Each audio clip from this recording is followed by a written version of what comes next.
pessoal, tudo bom? Vamos dar continuidade aos temas da nossa aula de Antiguidade Clássica. E agora a gente vai falar sobre a Roma Antiga, que é um assunto que vai cair no seu Enem, que vai cair no seu vestibular. Grécia e Roma são assuntos muito pedidos. Muitas vezes em alguns anos cai uma questão só de Grécia, em outros anos cai uma questão só de Roma, mas independente disso, são assuntos que com certeza você tem que dominar. Então vamos seguir para a nossa aula. Roma, a gente até hoje não sabe exatamente a origem de Roma. Muitos falam da lenda de Rômulo e Remo, que está apontada aqui, né, na figura do slide, que o Rômulo matou Remo, Remo matou Rômulo, nunca sei. Porém, muito provavelmente, Roma começou com um povoamento na região da Península Itálica. De início, Roma começou com uma monarquia. E aí a gente vai usar de novo o materialismo histórico que nós aprendemos na outra aula. A economia da monarquia romana era uma economia com base na agricultura. Portanto, vamos fazer o raciocínio. A sociedade, no ponto mais alto dessa pirâmide social, quem devia estar? Os patrícios. Inclusive, o nome patrício é derivado de patris, que significa terra, tudo bem? Tanto em grego quanto em latim. Os patrícios eram a classe mais alta e os plebeus a classe mais baixa. Essa monarquia não dá muito certo, não gera muito efeito, e a gente passa para uma oligarquia, um governo de poucos. Obviamente, essa oligarquia ela era dominada pelos próprios patrícios. Em seguida, a gente tem o período da República Romana.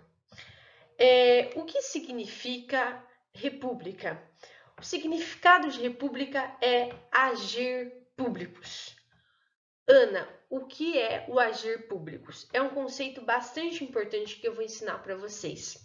Durante a República Romana, a gente tinha a ideia de coisa pública, que é o significado da frase agir públicos, coisa pública. Então, por exemplo, você tem a sua casa, mas provavelmente na sua cidade tem uma praça. E essa praça é utilizada para várias coisas, por exemplo, lazer da população, promover encontros da população, promover confraternização. E quando você tem essa praça, ela é de usufruto de todos, já que ela é uma coisa pública, e por ser usufruto de todos, ela deve ser cuidada por todos, beleza? Esse é um conceito bastante importante e que ele vai surgir lá na República Romana. Por exemplo, a rua que está na sua casa, a rua é uma via pública, ou seja, todos podem trafegar nela. As pessoas podem não entrar na sua casa, já que sua casa é um ambiente privado. Porém, a rua todo mundo pode utilizar, da mesma forma a praça. Então, a gente tem um conceito de coisa pública durante a República Romana. Como que estava estruturada essa República Romana? Primeiro, a gente tinha um monopólio do poder patrício. Óbvio, a gente já está vendo que na Grécia Antiga também as classes mais altas dominavam a política. Na Roma Antiga, isso não vai ser diferente. O Senado, que vai ser responsável pelo poder legislativo, ou seja, de redigir as leis da sociedade romana, vai ser dominado pelos patrícios. E essas leis, qual vai ser o teor dessas leis? Obviamente vão ser leis que irão privilegiar os patrícios, né?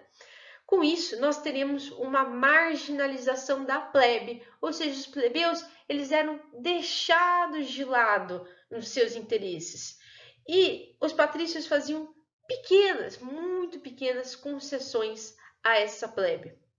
Obviamente, cada vez mais essa plebe vai ficar descontente com a situação em que ela está, tudo bem? Isso vai se agravar quando a gente começar o período de expansão territorial da República Romana. Como que vai começar a expansão territorial? Primeiro, com as guerras púnicas. Ana, o que são as guerras púnicas? As guerras púnicas foi uma guerra de Roma com Cartago. Cartago é uma cidade que ela fica bem no norte da África, e ela é muito próxima no mapa com a Península Itálica. Ela só é separada da Península Itálica pelo Mar Mediterrâneo, tudo bem? Cartago, naquela época, era uma cidade muito rica. Roma vai invadir Cartago, conquistar Cartago e pegar todas as riquezas que Cartago possuía e tomar para si. Além disso, Roma vai transformar a população cartaginense em escravo.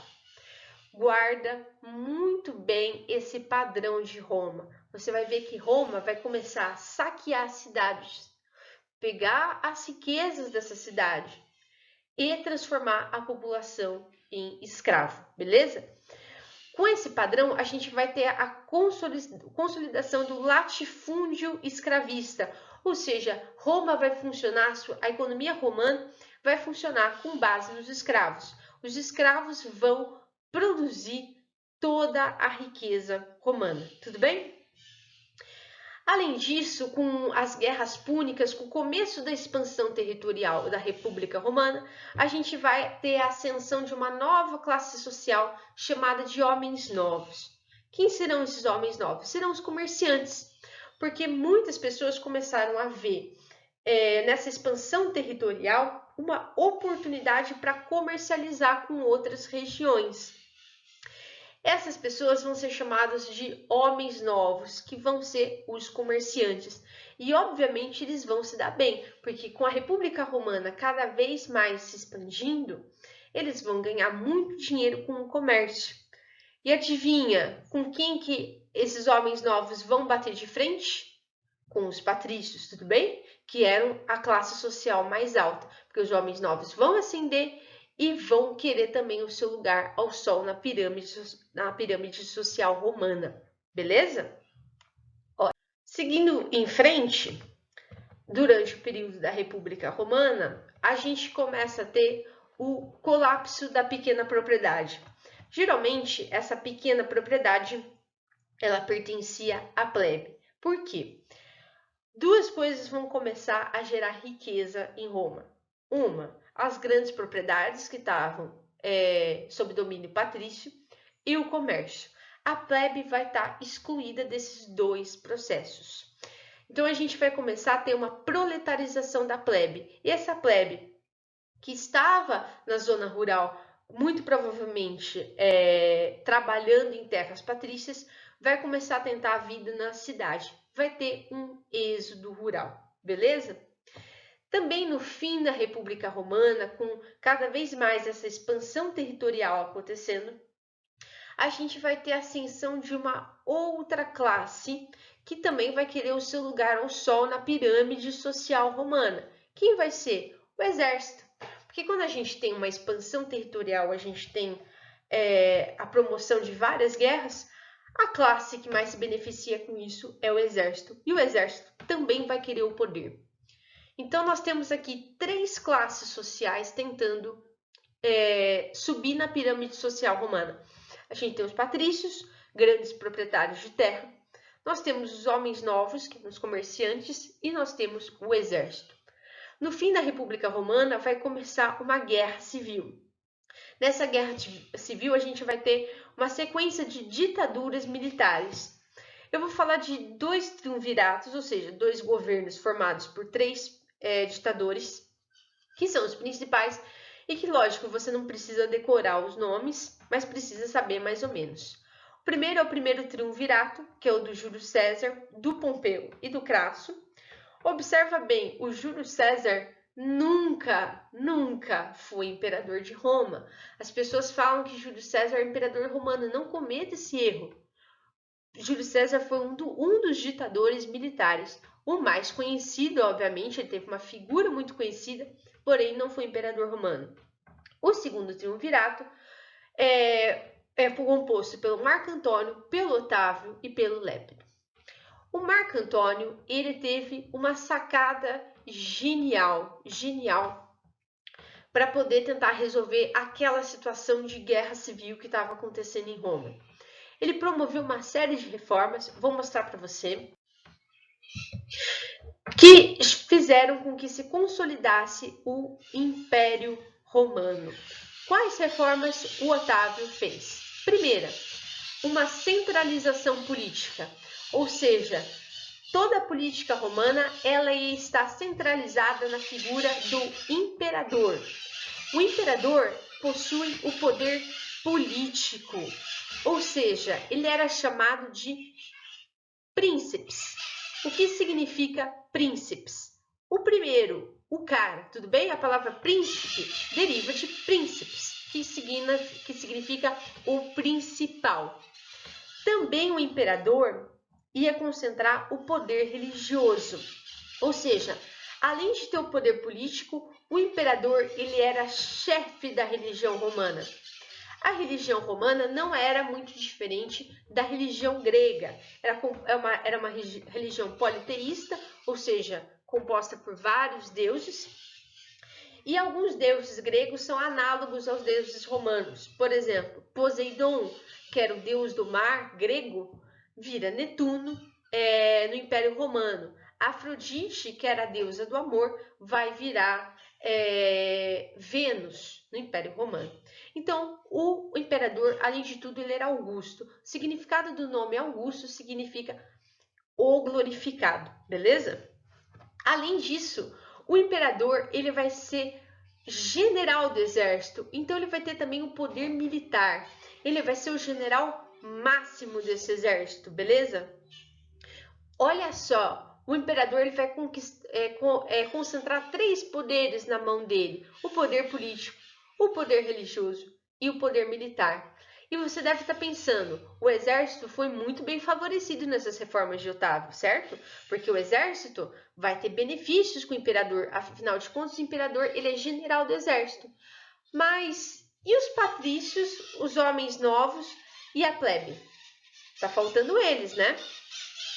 Os patrícios e os homens novos vão formar o corpo administrativo imperial. Então, eles vão ter, sim, o lugar ao sol no Império Romano, beleza? Porém, e a plebe? E a plebe? Essa plebe que estava sendo marginalizada, onde que ela vai ficar durante a expansão territorial? O Otávio, muito inteligente, vai falar o seguinte: como que a gente deixa essa plebe quietinha, sem eles perceberem a ausência de direitos deles, a ausência de espaço deles na composição do Império Romano? O que as pessoas mais gostam? Ter comida, sempre. Quando você deixa uma pessoa com fome, você deixa ela muito irritada. E ter diversão. Então, o Otávio vai começar com a política do pão e circo. Ele vai distribuir comida de graça, principalmente pão para essa plebe, e permitir que haja o circo, haja a diversão. Como que vai ser essa diversão? O Otávio vai construir vários coliseus. O Coliseu Romano em Roma é o mais conhecido. Nesse coliseu a gente vai ter uma série de espetáculos. Nós vamos ter teatro, apresentações, e muito do caráter dessas apresentações é um caráter extremamente violento. A gente tinha pessoas sendo comidas por leões, e as pessoas assistiam isso e elas achavam legal esse tipo de espetáculo. Então a sociedade romana era uma sociedade muito violenta. Nos coliseus também nós vimos pessoas sendo crucificadas. As pessoas adoravam ver as pessoas morrerem crucificadas. Sim, não só Jesus Cristo foi crucificado, mas a crucificação era uma política do Império Romano. Era um castigo para as pessoas que de alguma forma incomodassem a ordem social do Império Romano, beleza? Seguindo aqui no Império Romano, a gente vai ter do século I ao século V a.C. o Alto Império, que vai ser o apogeu territorial.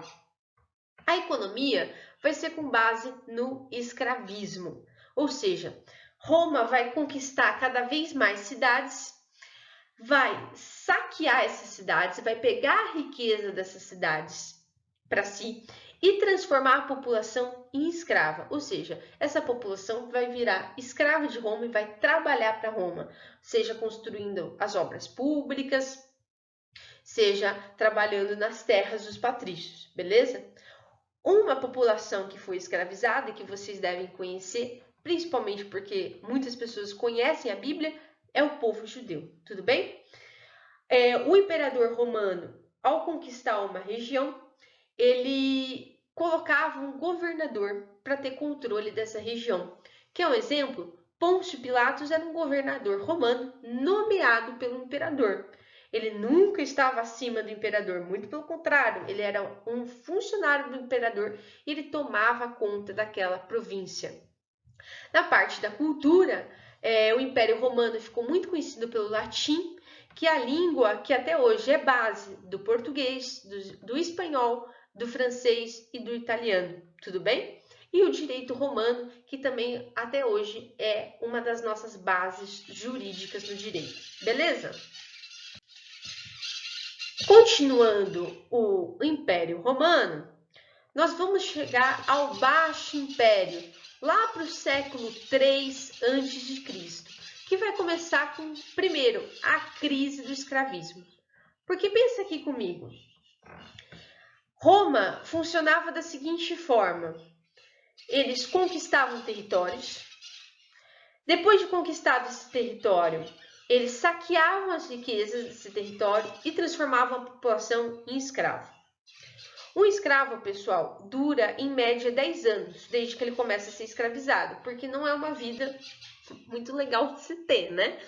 Então, ela é prejudicial à saúde e você morre em pouco tempo. Então, o escravo não durava muito. Então, Roma tinha que constantemente estar saqueando novas cidades para transformar essa população em escrava. Tudo bem? Beleza. Roma começa a expandir o Império Romano. No slide anterior vocês viram mais ou menos o tamanho do Império Romano, que eles não têm mais para onde expandir. Por quê? Na região mais próxima à Rússia, nós tínhamos quem? Nós tínhamos os povos chamados de bárbaros pelos romanos. Eu coloco aspas nesse termo, porque os romanos acreditavam que esses povos eram muito violentos e não eram tão civilizados quanto o povo romano. Aí vai o nosso questionamento, porque os romanos também eram bastante violentos. Afinal de contas, eu falei para vocês que as pessoas gostavam de assistir pessoas sendo comidas por leões no Coliseu. Eu acredito que isso não é algo pouco violento, né?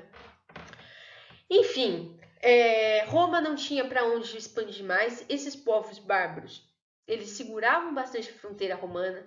Além de tudo, é muito caro você expandir, porque cada vez que você conquista um território, você tem que gastar dinheiro para manter esse território, para manter o exército nesse território, controlando possíveis rebeliões. Roma não conseguia expandir muito para baixo do norte da África. Por quê? Para baixo do norte da África nós tínhamos o quê? Deserto do Saara. Além disso, um outro elemento que vai contribuir para a crise do Baixo Império Romano será o cristianismo. Por quê? A ideologia cristã, com o surgimento do nosso popular Cristo, ela é uma ideologia peculiar e que ela ia contra a muitos dos princípios romanos. Vocês bem sabem que Jesus Cristo pregava que quem fosse humilhado na terra, em vida, estaria com ele lá no céu. E um céu bom, né? A gente coloca como paraíso. Pensa nesse tipo de ideologia. Como que os escravos ouviam esse tipo de conversa? Os escravos adoravam e rapidamente eles aderiam a Jesus Cristo, certo? Porque eles falavam, bom, eu estou sendo humilhado nessa vida pelo Império Romano, estou tendo uma vida que eu não gosto, peraí, é melhor eu morrer logo, porque quando eu morrer eu tenho certeza que eu vou estar lá no céu junto com Jesus Cristo, certo? A religião cristã, ela vai cada vez mais crescer no Império Romano, principalmente entre os escravos e entre a plebe, que eram as classes sociais mais prejudicadas durante o Império. Como resultado disso, o imperador romano vai começar uma política imperial de perseguição aos cristãos. Inclusive, os cristãos vão morrer aos montes durante o Império Romano. Eles eram crucificados no Coliseu, em outros pontos do Império Romano. Eles eram levados aos leões para serem comidos no Coliseu. Enfim, vários tipos de coisas. Eu coloquei aqui um quadro em que a gente vê um dos leões atacando pessoas. Porém, isso não vai dar certo, porque cada vez mais a religião cristã ela vai crescer. Então, o Império Romano vai começar uma política de tolerância aos cristãos, principalmente com um imperador chamado Constantino. Ele vai criar o Édito de Milão, que vai ser o Édito de tolerância ao cristianismo. Lembra bem, Édito de Milão é o Édito de tolerância ao cristianismo. A oficialização do cristianismo como religião oficial do Império Romano vai vir com um imperador chamado Teodósio, com o Édito de Tessalônica, beleza? Então, o cristianismo só vai se tornar religião oficial com o Édito de Tessalônica. Porém, cada vez mais esse Império Romano vai entrando em crise. Além disso, o cristianismo ele prega uma coisa que é a seguinte, que só Jesus Cristo ele é Deus, porque ele é o único que é filho de Deus. Isso entra em contraste com o poder do imperador, porque peraí, quem que é Augusto então? Jesus Cristo ou o imperador? Concordo que a gente começa a ter um conflito de ideologias. Isso foi um dos pontos que gerou uma grande crise no Império Romano. Além disso, a próxima crise que vai vir vai ser com a invasão dos bárbaros. Essa invasão dos bárbaros ela vai se dar de duas formas, pela forma violenta e pela forma pacífica. A forma pacífica vai ser como? Na fronteira do Império, a gente vai ter um cara pertencente a um povo bárbaro e ele vai ver que o exército não está controlando muito bem essa fronteira. O exército não estava conseguindo controlar muito bem essa fronteira, porque a gente estava em crise do escravismo. Assim, a riqueza do Império Romano estava cada vez mais diminuindo. E daí o cara vai lá, planta uma cenourinha em terra romana. Ele vê que ninguém dá nó, que o exército não vem brigar com ele. Ele fala, vamos tentar, vamos continuar. Quando você vai ver, tinha uma fazenda de um cara que pertencia ao povo bárbaro em terras romanas. Ele vê que ninguém dá nó e ele começa a expandir essa fazenda, essa terra dele, para dentro do Império Romano. Esse foi o tipo de invasão pacífica. Além disso, nós temos as invasões violentas desses povos bárbaros em que de fato havia um confronto, havia uma guerra, até nós chegarmos ao ponto do exército romano não conseguir mais segurar tão bem essas invasões bárbaras e a gente ter o colapso do Império Romano em 476 d.C., que a gente tem a invasão da cidade de Roma e a queda do Império Romano, beleza? Tudo bem? Dúvidas quanto ao Baixo Império? Então a gente tem a crise do escravismo. Temos uma queda do número de escravos, seja pela ideologia cristã, seja por Roma não conseguir novos territórios e, portanto, novos escravos. Nós temos também uma crise financeira, porque cada vez mais Roma não consegue saquear cidades e pegar essas riquezas, ou seja, as riquezas vão diminuindo.